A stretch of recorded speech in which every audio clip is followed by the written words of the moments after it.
We are up and going. This is Margaret Ann Rule with the Ohio State Grange Legislative Director. This is the Buckeye Patrons Pulse podcast, and we have a guest speaker with us. Before I introduce her, I do apologize. Sue Roy, our president of Ohio State Grange, could not be with us today, but I have Jenny Camper here with me. And Jenny, welcome. Thank you. Glad to be here. Jenny, you want to just tell just briefly what your the company you're with and a few things that you're doing for us? Sure. So my name's Jenny Camper, and I have a small business called Lessick and Camper Communications. We are a public affairs-based PR firm, which means a lot of the work we do revolves around public policy and work around the State House and federal government with our clients. We are entering our 19th year of business and just work with many clients around the state and help them kind of navigate, either communications issues or public policy issues, and work alongside some government affairs folks. And if you listen to our previous podcast, she told a little bit about herself. Sure. So we're going to kind of skip that this time, and so that we don't use up too much of our time. But we talked about federal government the last podcast. We're going to talk a little bit about state government this time. Mm-hmm. So you have some bills that you're working on for us?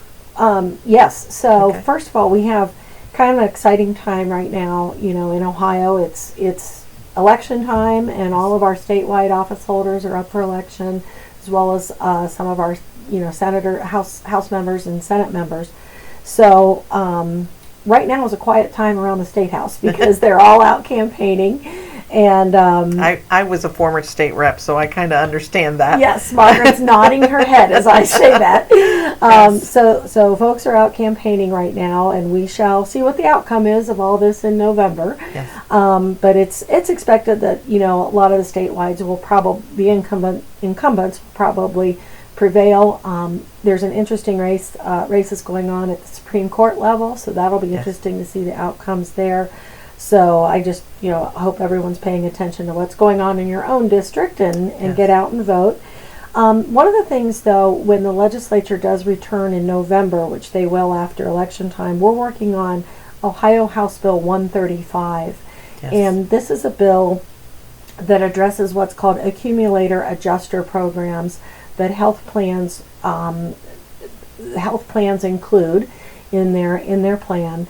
And basically what an accumulator adjuster program does is it disallows a patient from using if they use third-party assistance, if they use, say, a drug manufacturer assistance program that helps them cover their copay, or maybe a charitable organization, maybe a church. Any kind of assistance program that helps that person cover their copay obligation does an adjuster program disallows that from applying to that patient's deductible. And so a lot of folks find that discriminatory because really it shouldn't matter who pays the copay as long as it's paid. It's also a way for the health plan to kind of double dip, if you will. They will take that copay that comes from the assistance program, and then they'll still charge the patient the full deductible. So there's a lot of a school of thought that's unfair and that's discriminatory. Already 14 other states and Puerto Rico have passed laws that prohibit the practice of accumulator adjuster programs. And so Ohio is working on this with House Bill 135, and we hope that it has cleared the Ohio House unanimously, which is, in this world that says something you had bipartisan support. But it passed the House unanimously, so we're hoping that when the legislature returns this fall, that the Senate will finish the work on this and get it to the governor's desk. So if you're out there listening and you happen to hear these senators starting to talk about, wanting to get reelected, you can bring it up and tell them when you get back, we want you to pass House Bill 135. That's an excellent suggestion. Yes. And if you don't see them out, pick up the phone and call them and tell them this is an important piece of legislation that actually will help lower some costs for folks these kinds of programs, accumulator adjuster, they really impact people that are dealing maybe with chronic illness, but rare diseases, Yeah. people that need medicines that may be a little more costly, and people that need medicines of which there are no generic equivalents. Right. So Well, it it's an gets you to the end of your deductible quicker, correct? Yes, right. And then you can jump into your copay, and you do see a personal reduction Yes, in your own pocket. exactly. And that's the purpose of those, is to help these people with their, like you said, a chronic disease Yes, that they have to have a specialized medicine. right. They may have a real rare form of a disease that requires a cutting edge newer medicine that may be more costly, but there are assistance programs to help Right. someone obtain this medicine. So Is this the same if you happen to have a coupon? it's about the same. Yep. Okay. It's about the same. Okay. In fact, there's an organization out there, or an advocacy group called Make Coupons Count, or All Coupons Okay. Count. So, and I will add that we have more than 70 Ohio organizations, I think including Ohio State Grange, that are advocating for passage of this legislation.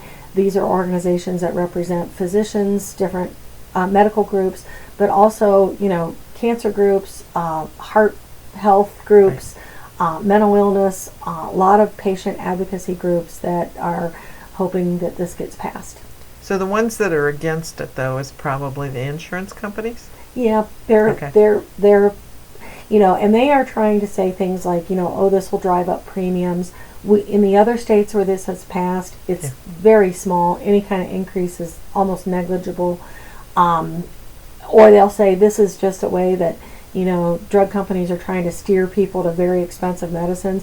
And that's not the case. These medicines don't have a generic equivalent. Right. And these are medicines, again, for some rare conditions or specialized conditions where, the doctors want these patients to have these medicines, and, they should be able to get them. Insurance should have to work for people and do what people signed up, which is, to cover their health needs. Right. Well, this is just one of the bills that Jenny has helped the High State Grange with, and she's always out there looking, and I know I get emails from her that says, okay, what about this? Are you interested in getting on board with this particular subject and stuff? So, we really thank you for all the hard work that you do for us in the High State Grange. And she did mention something about an election. I believe there is an election coming up, not only statewide, but with the Ohio State Grange. We have a convention coming up the end of October, and all our offices are up for election except two of our executive committee board members. They have longer terms, and so two of them are not up for, but all the other offices are up for election. And so you never know what may happen with those elections, same as with the statewide election. You really don't know until those votes are counted how it's going to turn out. So we definitely encourage everybody to get out there and vote. Early voting for the state of Ohio, not State Grange, because State Grange is only one day, and you have to be present too. There's no absentee or anything like that, but absentee ballots are going out, I believe, around October the 11th, maybe earlier than that. I know the deadline to register is October 11th. Right. So we want to encourage people to get out there, and election day is November 8th. Right. Like you said, we have some very important ones, judicial races that are up, and our Supreme Court justices, and local judges. So it's very important to get out there and vote. It is, and we have our Senate with senator, yes. Senator Portman retiring. We are looking at that'll be an exciting race to see, who's our next representative in Congress. Yes. In that office, and so. Yep, very good. Well, Jenny, once again, thank you for being our guest on this podcast. And I am Margaret Ann Rule, the Legislative Director of the Ohio State Grange, and we look forward to talking to you guys again in a couple weeks. Goodbye.